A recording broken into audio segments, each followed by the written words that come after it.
Olá, eu me chamo Bruno Vasconcelos. Eu me chamo Reinaldo Borges. Nós somos alunos do curso de Licenciatura em Química do Instituto Federal da Paraíba, campus João Pessoa. Fazemos parte do PDVL, Programa Despertando Vocações para as Licenciaturas. Nós estamos desenvolvendo um projeto de extensão vinculado ao PDVL, cuja finalidade é a preparação de materiais audiovisuais para a complementação das aulas de Química no ensino médio. O tema principal dessa videoaula foi concluído a partir de um estudo de campo com os professores de Química do Instituto Federal da Paraíba, campus João Pessoa, do ensino médio, que nos repassaram que o conteúdo em que os alunos apresentam maior dificuldade é o conteúdo de estequiometria. Eu convido a você, que está aí do outro lado da tela, a aprender um pouco mais sobre estequiometria de forma prática e teórica. Em seus momentos de estudo, você já deve ter se perguntado o que é estequiometria ou o que é cálculo estequiométrico, ou também se é possível medir a quantidade de reagentes e de produtos que utilizamos em uma reação. A resposta para esses questionamentos é sim, pois a estequiometria é a parte da química que estuda e que calcula as proporções de reagentes e de produtos em uma reação. Vejamos algumas situações do cotidiano onde a estequiometria pode ser empregada, como por exemplo, em reações que são citadas nos materiais didáticos, onde utilizamos pequenas quantidades, pequenas proporções de reagente em uma reação química.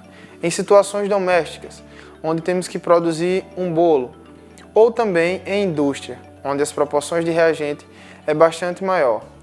Independente das proporções que foram citadas nos três casos, quando efetuamos o cálculo estequiométrico, veremos que a quantidade de reagente será igual à quantidade de produto. Temos como exemplo o processo de Haber-Bosch, que é o processo de síntese do gás amônia. Esse gás que está presente em fertilizantes, em cosméticos e em alguns produtos de limpeza. Vemos aqui na reação que temos o gás nitrogênio reagindo com o gás hidrogênio, formando o gás amônio. Se efetuarmos o cálculo estequiométrico, veremos que a mesma quantidade de gás nitrogênio e de gás hidrogênio será a mesma que está presente no gás amônio. Isso é bastante importante nesse processo industrial porque evitará gastos desnecessários e também a produção de resíduos indesejáveis, que se não tiver o descarte correto, poderá causar graves impactos ambientais.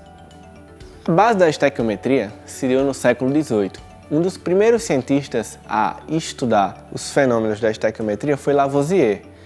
Então, Lavoisier postulou uma lei que é bastante conhecida. Na natureza, nada se cria, nada se perde, tudo se transforma. E como é que ele conseguiu postular essa lei? Ele pegou uma reação química, que é o óxido de mercúrio, e decompôs com calor. E no final, ele teve dois produtos diferentes. Teve o mercúrio e o oxigênio. E aí, como é que ele conseguiu comprovar o que ele tinha pensado? Ele pesou inicialmente seu óxido de mercúrio, logo após a reação de decomposição térmica, ele pesou novamente. Então ele viu que a massa inicial era igual à massa final. A partir daí ele conseguiu postular a sua lei, que é conhecida mundialmente, certo? Em 1799 já veio outro cientista que foi o Prost. O Prost ele postulou o quê? Que toda substância apresenta uma proporção de massa constante na sua composição. E como é que a gente consegue ver isso? Vamos pegar aqui um exemplo do processo de Haber, que foi dito por Bruno. O processo de Haber é justamente a formação da amônia. E como é que a gente forma a amônia? Nós temos nitrogênio se combinando com hidrogênio para formar a amônia. Então, o primeiro passo é balancear a equação. Como é que a gente faz para balancear a equação? Todos os componentes têm que estar em quantidades iguais. Então, nós temos nitrogênio, que é a fórmula molecular N2, que é o gás de nitrogênio. Nós temos o hidrogênio, que é a fórmula H2. E nós temos a amônia, que é NH3. Para a gente conseguir balancear, precisamos colocar um número 3 antes do hidrogênio, porque quando a gente multiplicar 3 vezes 2 do hidrogênio, nós teremos 6 hidrogênios. Lá no produto nós temos NH3, então o número que a gente precisa colocar antes do NH3 é um 2. Por quê? Porque quando a gente multiplicar 2 vezes 3 do H3, nós teremos justamente 6 hidrogênios, ou seja, nós teremos 6 hidrogênios antes da reação, nos reagentes, e 6 hidrogênios no produto da amônia. O nitrogênio, se a gente for olhar, a fórmula molecular é N2. Quando a gente colocou o 2 para balancear o hidrogênio, automaticamente nós balanceamos o nitrogênio também, porque ficamos com 2 nitrogênios, certinho? Então a primeira etapa foi muito fácil, foi balancear a equação química. Após balancear a equação química, nós precisamos determinar a massa dos seus componentes. E como é que a gente faz para determinar a massa dos seus componentes? Nós vamos na tabela periódica e localizamos as substâncias que estamos usando. No caso, nessa reação, nós estamos usando nitrogênio e hidrogênio. Se a gente olhar a massa do hidrogênio, lá na tabela periódica, ela vale quanto, gente? Vale 1, certo? Se a gente for olhar agora a massa do nitrogênio, vale quanto? 14. Então a gente fica fácil de calcular sua massa molecular. No hidrogênio, nós não temos a fórmula H2, então é 2 vezes a massa de um hidrogênio, ou seja, 2 vezes 1. Então nós temos a massa do gás hidrogênio como sendo 2. Mas não temos 3 mols, porque nós colocamos o número 3 para balancear, então esse 3 vai multiplicar justamente a massa do gás hidrogênio, ou seja, 3 vezes 2, que nós teremos então no final uma massa de 6 gramas para o hidrogênio. Vamos para o nitrogênio. Agora o nitrogênio a gente faz o quê? A massa do nitrogênio é 14, mas a fórmula molecular não é N2, então é 2 vezes 14 do nitrogênio, que nós vamos ter o quê? 28, certinho? Então já determinamos a massa dos dois participantes do reagente. A massa do nitrogênio é 28, do hidrogênio é 6, certinho? Agora fica faltando a amônia. Como é que a gente faz para determinar a amônia? O hidrogênio vale 1. A amônia nós teremos 3 hidrogênios, então é 3 vezes 1, que dá 3, certinho? E o nitrogênio é 14. Então 14 com 3 do hidrogênio vai formar 17. Mas a gente não colocou um 2 para balancear? Não colocou um número 2 antes da amônia? Então vai ser 2 vezes 17, que dá 34. E olha outra coisa interessante. Se lembra lá que Lavoisier disse que a quantidade dos reagentes tem que ser igual à quantidade dos produtos? Vamos somar 28 com 6 vai dar o quê? 34. É justamente o valor que a gente conseguiu determinar aí, ó, no produto da reação. A amônia tem 34. Ou seja, nós podemos postular a lei das proporções definidas usando também a lei de Lavoisier, que é a lei da conservação de massa. Se eu quisesse fazer mais produto, o que é que a lei das proporções definidas diz? Que o fator que eu usar para multiplicar ou para dividir vai ser válido para todos os participantes. Vê só, vamos pegar esse mesmo exemplo aqui do processo de Haber e vamos multiplicar por 10. Então, se nós temos o nitrogênio valendo 28 gramas, se eu multiplicar por 10 vezes, nós teremos o quê? 280 gramas de nitrogênio. Mesma coisa a gente faz para o hidrogênio. O hidrogênio tem massa quanto lá? A gente viu. Massa 6, né? Então a gente pega essa massa 6 e multiplica por 10. 10 vezes 6, 60. E para a amônia, se nós vimos que a massa da amônia é 34, quando multiplicarmos por 10, nós teremos 340 gramas de amônia. Então a lei das proporções definidas é justamente isso. Ela dita que você pode multiplicar ou dividir todos os participantes, que vai ser válido essa proporção.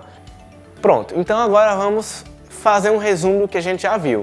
A lei de Lavoisier, que é aquela que diz que a quantidade de reagente é igual à quantidade do produto em um sistema fechado, certinho? E a outra, que é bastante importante, que a gente tem que estar sempre com ela em mente, é a questão das leis da proporção definida, que é lá a regrinha de Proust, que é aqueles fatores que a gente colocar no reagente e no produto vai ser válido. Se eu multiplicar os reagentes por 10, eu multiplico meu produto por 10. Se eu dividir meu reagente por 2, eu divido meu produto por 2. Então essa lei vai ser bastante importante para a gente conseguir fazer os cálculos estequiométricos. Então a próxima etapa é a gente ver quantidade de matéria. Agora vamos falar de mol. Por exemplo, no cotidiano, se formos a uma feira e falarmos ao vendedor, me dê uma dúzia, ele entenderá que uma dúzia é equivalente a 12 unidades. Outro exemplo, você vai numa papelaria, chega para o vendedor, eu queria uma resma de ofício. Ele vai entender que uma resma de ofício são 500 unidades. E agora, se eu chegar no laboratório químico e falar para um químico ou para o técnico do laboratório, me dê 1 mol de ácido clorídrico. O químico ele vai entender que 1 mol de ácido clorídrico é a quantidade presente naquela solução, certo? Então, na química, nós usamos as unidades de medidas para quantificar átomos, moléculas, íons, fórmulas e elétrons. Então, essa quantidade é justamente determinada lá pelo Sistema Internacional. No Sistema Internacional, várias unidades de medidas já são conhecidas. Por exemplo, a grandeza de massa, a sua unidade é quilograma. Se formos pensar em comprimento, a sua unidade seria metro. E na química, a quantidade de matéria vai ser justamente a unidade de mol. Em 1811, o cientista Amedeo Avogadro, estudando em seu laboratório, quantificou que 1 mol de uma substância existia 6,02 vezes 10 a 23 átomos ou moléculas. E este valor é hoje denominado como a constante de Avogadro. Então, vimos que 1 mol é equivalente a 6,02 vezes 10 a 23 átomos ou moléculas. E esta mesma relação de mol e número de Avogadro pode ser determinada para volume. 1 mol vai ocupar um volume de 22,4 litros nas condições normais de temperatura e pressão, sigla conhecida como CNTP. Esta CNTP estipula que a temperatura do sistema reacional seja de 0 graus Celsius, que é equivalente a 273 kelvins, e que a pressão seja de 1 atmosfera. Então, se nós estivermos com essas condições normais de temperatura e pressão válidas, nós teremos o volume de 22,4 para 1 mol de determinada substância. Vimos os conceitos relacionados à estequiometria. Iremos agora para o laboratório observar um experimento que relacione tais conceitos. Vamos lá? Agora, veremos como a estequiometria é aplicada utilizando um experimento químico com materiais de baixo custo, ok? Temos aqui alguns equipamentos que iremos utilizar para realizar a prática, certo? Como garrafa PET, bicarbonato de sódio, que é algo que você pode encontrar em qualquer supermercado, o vinagre, também de fácil acesso em supermercado, uma proveta, para que a gente possa medir o volume, um vidro de relógio, uma espátula, a bexiga e aqui uma balança analítica. Nós iremos utilizar uma balança analítica, mas isso não impede que você possa utilizar outra balança. Por estarmos num laboratório, devemos seguir algumas normas de segurança. O uso de jaleco, o uso de luvas, o uso de óculos de proteção para determinadas reações. Mas aqui no nosso experimento estamos usando materiais que são usados no cotidiano. Então, nesse experimento usaremos somente as luvas, seguiremos as normas.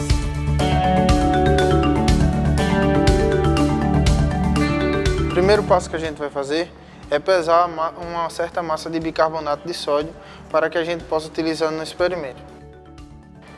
Iremos pegar a espátula, o vidro de relógio. É importante ressaltar que essa balança ela pode ser assimilada como uma balança de um restaurante, certo? E o nosso vidro de relógio como o prato de um self-service com balança, onde você desconsidera o peso do prato e apenas considera o peso do alimento. Então, coloca a balança o vidro de relógio dentro da balança, espera que ela estabilize e aí você tara. Observe que a balança, após algum tempo, ela irá ficar estabilizada e zerada. Após ela fazer isso, ela está apta para que a gente possa executar a pesagem do nosso bicarbonato de sódio. Cerca de 5 gramas é o suficiente para que o nosso experimento dê certo.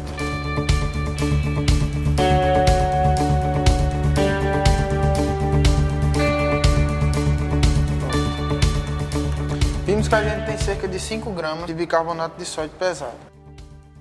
O próximo passo é medir a quantidade de vinagre que a gente vai utilizar no nosso experimento, certo? Vamos medir aqui cerca de 50 ml de vinagre. Para isso a gente utiliza a proveta. Colocaremos o vinagre dentro da garrafa.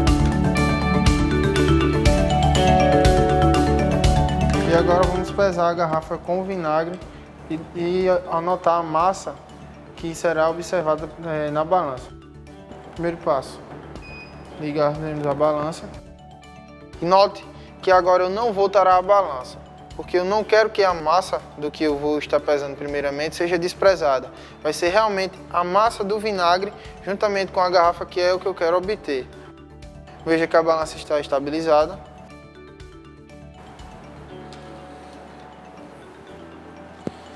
Podemos observar que temos um peso de aproximadamente 81 gramas. Anotem esse peso e guardem aí com vocês, que a gente irá utilizar ele posteriormente. O próximo passo é colocar o bicarbonato de sódio dentro da bexiga. E com o auxílio de outra pessoa, peça para que ela abra a bexiga, com cuidado para que não haja perda.